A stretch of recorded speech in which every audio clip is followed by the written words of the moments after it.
বন্দরনগরী চট্টগ্রামে ২০ বছর পর তারেক রহমানের জনসভা আজ। নির্বাচনী প্রচারণার জন্য শনিবার সন্ধ্যা ৭:৪০ চট্টগ্রামে পৌঁছান বিএনপি চেয়ারম্যান। আর জানাতে যোগ দিচ্ছেন সহকর্মী মাহমুদ শরীফ। শরীফ, আমরা জানি আসলে চেয়ারম্যানের দায়িত্ব নেওয়ার পরে প্রথম ২০ বছর পর আসলে তারেক রহমান চট্টগ্রামে যাচ্ছেন। কিছুক্ষণ পরে হয়তোবা তিনি প্রোগ্রাম মাঠে জনসভায় যোগ দিবেন। তো সবশেষ আর কি খবর রয়েছে আপনার কাছে?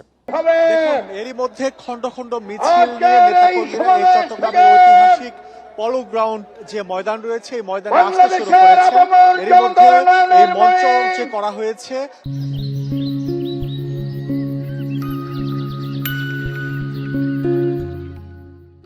জনসভার জন্য জনসভার মঞ্চ এই সামনের অংশ কিন্তু এরই মধ্যে নেতাকর্মীদের উপস্থিতিতে ভরে গিয়েছে। বেলা 11:30টার দিকে বিএনপি চেয়ারম্যান তারেক রহমানের এই নির্বাচনী জনসভায় উপস্থিত হওয়ার কথা রয়েছে।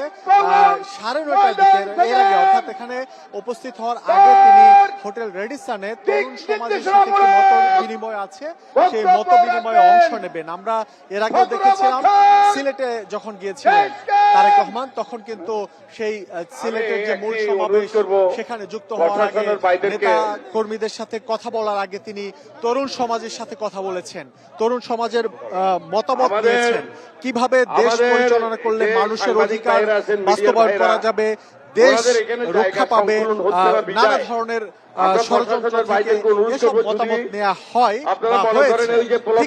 একই ধরনের কর্মসূচি আজকে আছে, সেটি 9:30টার দিকে শুরু হবে এবং সেই কর্মসূচিতে বিএনপি চেয়ারম্যান তারেক রহমান তিনি একেবারে খোলামেলা আলোচনা করে থাকেন তরুণ সমাজের যারা আছেন তাদের সাথে। আমরা যে বিষয়টি জানি আজকে এখানে 11:30টায় যে নির্বাচনী সমাবেশ রয়েছে এই সমাবেশে চট্টগ্রামের যে 16টি আসন রয়েছে এই 16টি আসনের প্রার্থী সমর্থক ছাড়াও আশপাশের বিভিন্ন জেলা থেকে নেতাকর্মীরা এখানে আসবেন, যেহেতু 2 দশকেরও বেশি সময় পর আজকে এই পলো গ্রাউন্ড ময়দানে আসছেন তারেক রহমান। অর্থাৎ সবশেষ 2005 সালে তিনি এই পলো গ্রাউন্ড ময়দানে এসেছিলেন, তখন কিন্তু মীর নাসির উদ্দিনের সিটি কর্পোরেশন নির্বাচনের মেয়র নির্বাচনী যে প্রচারণা তার অংশ হিসেবে এসেছিলেন 2005 সালে। এরপরে তারেক রহমান আজকে আসছেন, তার আগমন উপলক্ষে নেতাকর্মীদের মধ্যে যে উচ্ছ্বাস উদ্দীপনা এটি আসলে খুবই উচ্ছ্বাস উদ্দীপনা তাদের মধ্যে দেখা যাচ্ছে, কারণ বিএনপির চেয়ারম্যান হিসেবে তিনি আজকে আসছেন। 2005 সালে তিনি যখন এসেছিলেন এই পলো গ্রাউন্ড ময়দানে তখন কিন্তু তিনি ছিলেন বিএনপির সিনিয়র যুগ্ম মহাসচিব। অর্থাৎ এই দীর্ঘ সময় পর তারেক রহমান আসছেন। এর আগে আমরা যদি বলতে চাই এখানে 2012 সালে সবশেষ বিএনপির জনসমাবেশ অনুষ্ঠিত হয়েছিল।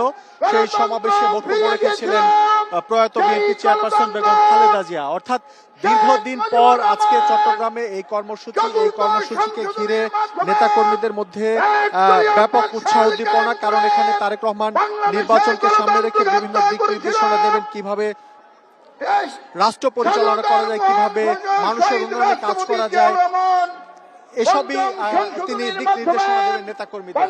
আমরা জানি যে এই কর্মসূচিতে অংশ নেবার পর তারেক রহমান আরো 5টি কর্মসূচিতে অংশ নেবেন, অর্থাৎ এরপরে ফেনীতে যাবেন, কুমিল্লাতে যাবেন এবং এরপর নারায়ণগঞ্জ যাবেন। অর্থাৎ 4 জেলায় মোট 6টি কর্মসূচিতে অংশ নেবার পর রাত 2টা থেকে 3টার দিকে তার আজকে ঢাকায় ফেরার কথা রয়েছে। চট্টগ্রামের পোলগ্রাউন্ড বার থেকে বিএনপির জনসভার সবশেষ খবর জানাচ্ছিলেন সহকর্মী মাহমুদ শরীফ।